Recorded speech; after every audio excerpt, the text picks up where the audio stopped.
And I hope it's fun. It's supposed to be a fun quiz, really. Please keep your WhatsApp out, because Esther here will do a fun poll within this fun quiz, and you can answer A, B, C, or D. Yeah, highly experimental here.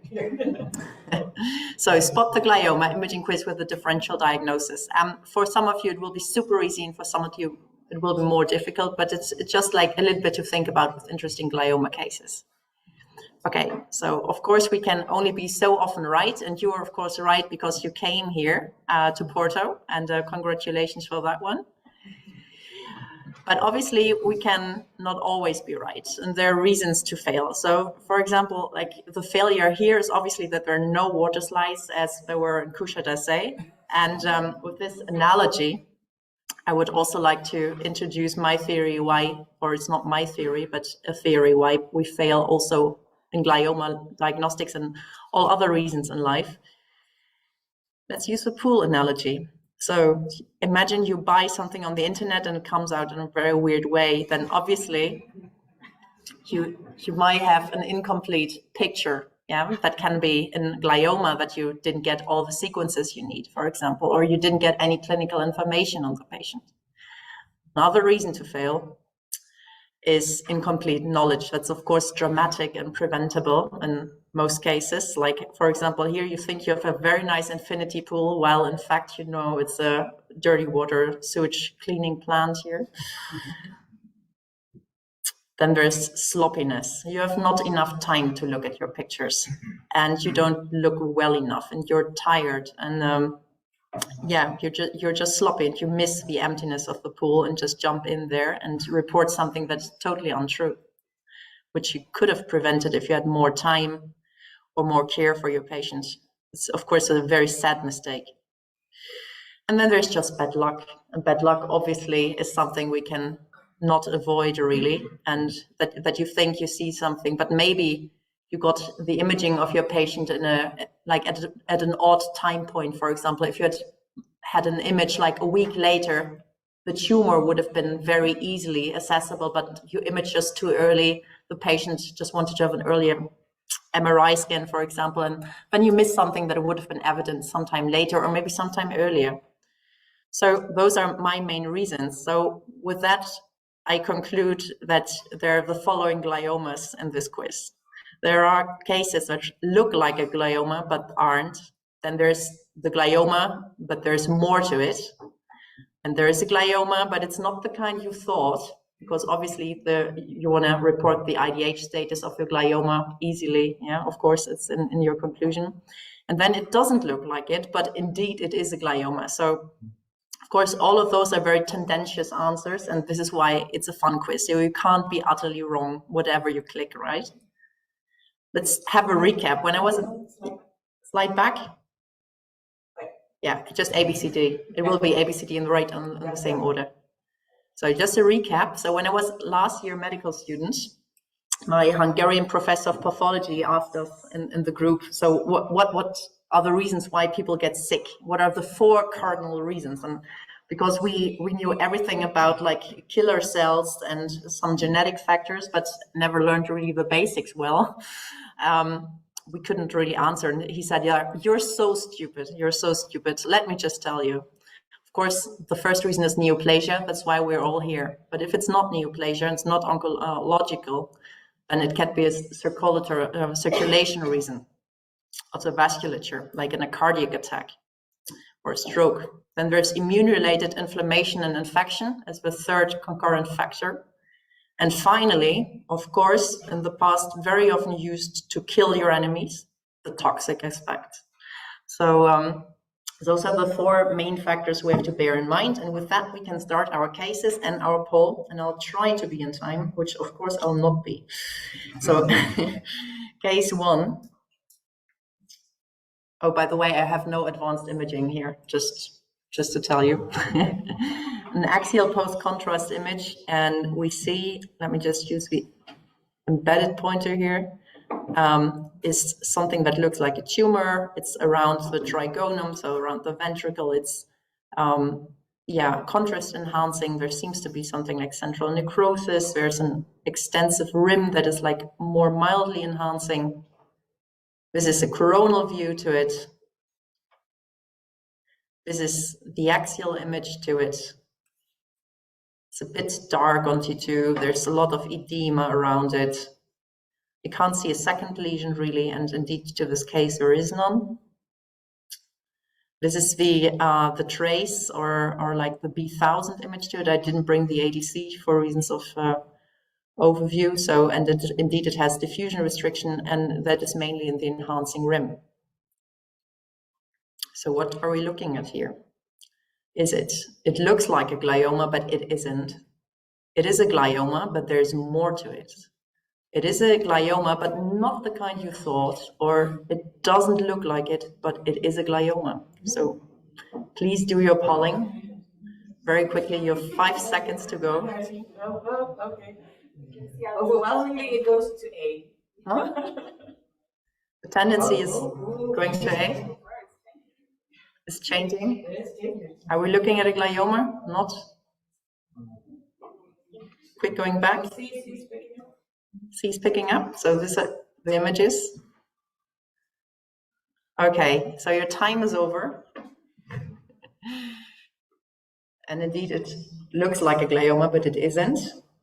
Very easy, of course, for experienced old neuroradiologists, totally easy.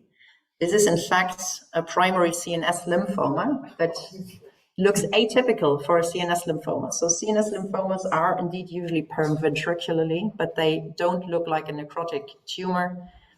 The low on T2, we could maybe have taken as a hint for the lymphoma, and but it could also be like a fungal infection in that case.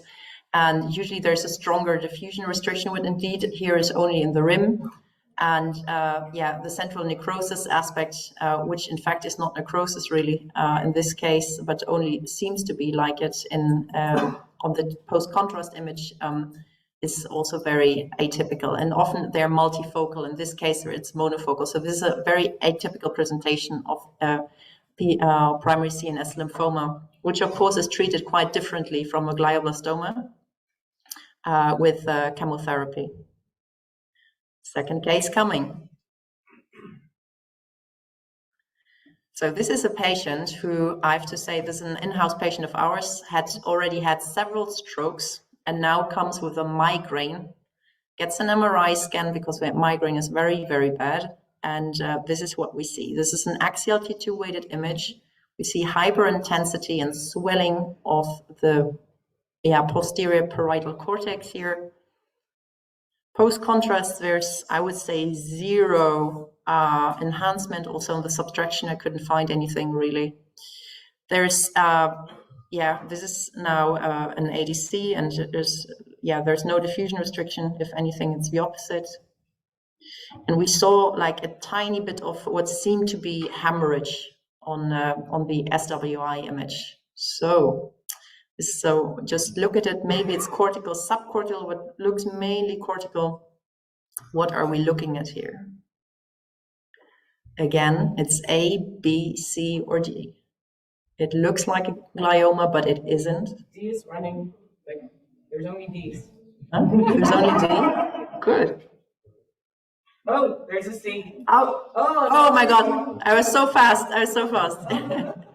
It doesn't look like it, but it is a glioma. It was indeed a glioblastoma, which is quite impressive. And this is a very atypical case. Would you have guessed it if you had a patient with such a history? Yeah, maybe yes, but this is 8 months later after primary therapy. He's already recurrent and he died very, very quickly afterwards. So something can, in the early stages, look like something very else, very much else. Ready for case 3? Quick to lunch. Look at this. This is the case. This is not an in-house case, really. I found the literature. I can give you the case later if you want to. So we're looking here at like a big massa that is left frontal. Here's a sagittal view, maybe some cystic aspect. There's like really like a lot of mass effect going on here. There's some enhancement, it seems to be in the brain, but mainly it's like there's this big clusterous mass going over into the brain. There's a lot of edema, and on the T2 flare, you can also cherish a lot more like this, the second lesion that is a bit more hidden on the T1 post-contrast. And it's unclear if it's 1 lesion, 2 lesions, 3 lesions. Where does the lesion stop? It's very, very difficult. So what are we looking at here? Is it looks like glioma, but it isn't? Or it is glioma, but there's more to it? Or it is a glioma, but not the kind you thought? Or it doesn't look like it, but it is a glioma? And of course, as always, the most probable answer is the right answer. Back to the image. We get a lot of B's. A lot of B's. B is the right answer. This is a case of dual pathology, very rare, of a WHO atypical meningioma and an astrocytoma grade 4.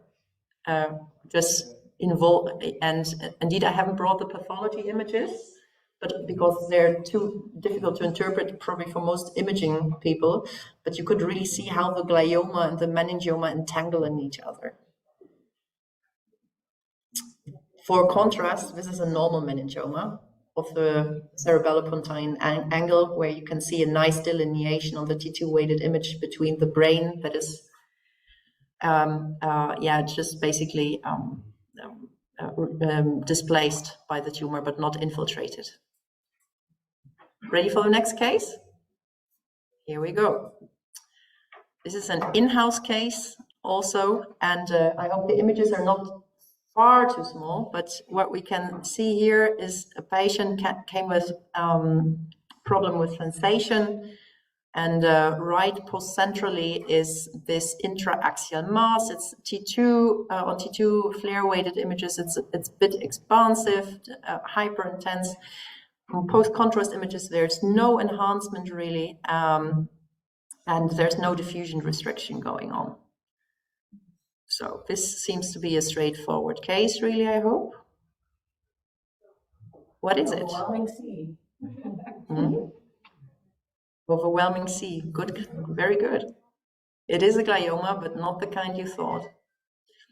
So patient got follow-up imaging only 2 weeks later, and within 2 weeks it had grown already 3 millimeters in each diameter. And while you may have thought that this is a low-grade lesion, it's a glioblastoma, also wild type, but surprisingly non-enhancing, non-necrotic. But this patient also had a very bad prognosis and is already dead. So this is how it can go. So fast growth might be the only indicator for a high-grade lesion, and luckily this patient got fast follow-up for other reasons. And the age of the patient might be considered an indirect criterion. So if you have a very young patient, the chance might be lower that it's a very high-grade tumor. But when you have a very old patient with a low-grade glioma, it might just be a hidden glioblastoma. Here we go. This is a case, right? Hope you can see it a little bit. This is a brainstem tumor in the pons, and got diagnosed with very mild symptoms, really. And it's very well located in the pons. There was no contrast enhancement and no diffusion restriction. And on the spectroscopy, there's a bit of a mixed impression to the tumor. However, the patient got now every 3 to 6 months, he got a follow-up for this tumor, because we said it might be just a low-grade pons glioma, but we don't trust it that well. And so the tumor stayed on all follow-ups that the patient got constant, really, all the time for 2 years. So this is after 2 years, 2.25. And after 2 3/4 years, so nearly 3 years, the patient had still this constant tumor on the T2 weighted images, looking like this. But on the post-contrast images, we saw something that first got reported by a doctor in training as a meningioma in an 18-year-old boy that had just popped up there. Okay, so what is this here? Interesting. Yeah, very interesting, because patient got follow-up again, 3 months later again, and not only had this thing here grown immediately, but there was a second lesion also looking extraaxially or leptomeningeally with enhancement. So what are we looking at here? Oh, no! Oh my God! No, but luckily no one looked, right? So, unfortunately, my clicking with my right hand is not the best one. Because we have overwhelmingly A. Oh yeah. But also C and D. Okay. It was very mixed. The early clickers responded very quickly, but indeed it's C. And it is a glioma, but not the kind we or thought. So the boy was and his family were quite happy that it was a low-grade glioma until those very acute changes occurred. And it was indeed a high-grade diffuse midline glioma that just exploded. And those growth patterns can be very treacherous, really. This is an image just weeks later. And the poor boy had hydrocephalus that was in fact not manageable, and there was less than half a year between the first high-grade changes around this tumor and the death of the boy. Next case is not my case, but it's a literature case. So what do we see here? I hope the images are kind of big enough, but we see here, like on the left, insula, a T2 hyperintense subcortical lesion, mildly expansive, not really enhancing, but on the surface, leptomeningally, maybe some enhancement around the tumor on the surface. So what is this here?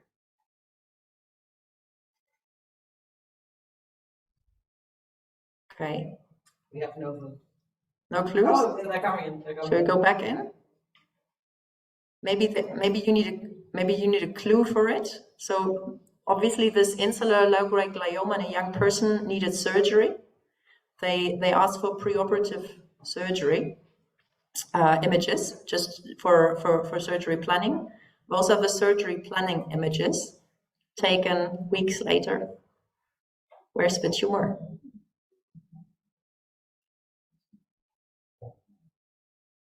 Okay. So A is winning. A is winning? Yeah. So indeed, it's A. It looks like a glioma, but it isn't. It's a primary angiitis, so like a vascular inflammation of the CNS.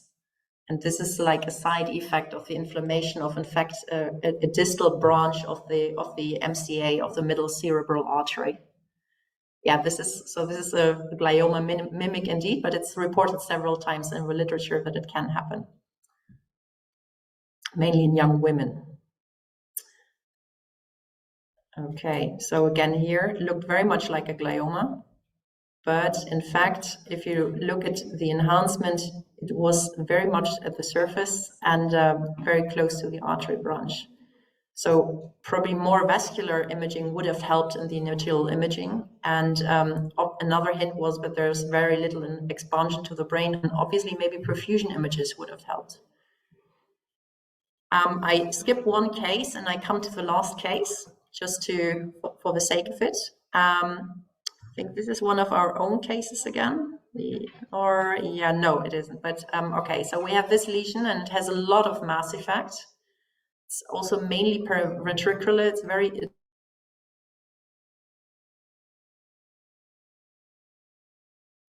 of diffusion restriction, mainly in the white matter. Here, real diffusion restriction.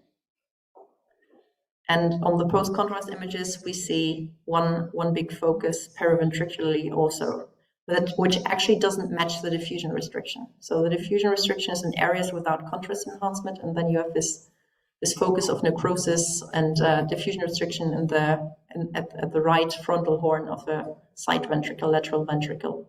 So what are we looking at here? B is winning more than a glioma. B's winning? Winning? Winning. Yeah, B's winning. Okay. So remember my Hungarian professor who thought everyone in the room was stupid? Yeah? Okay. So the answer is, it looks like a glioma, but it isn't. This is a slightly uncommon, but not completely odd presentation of MTX intoxication in someone who got chemotherapy.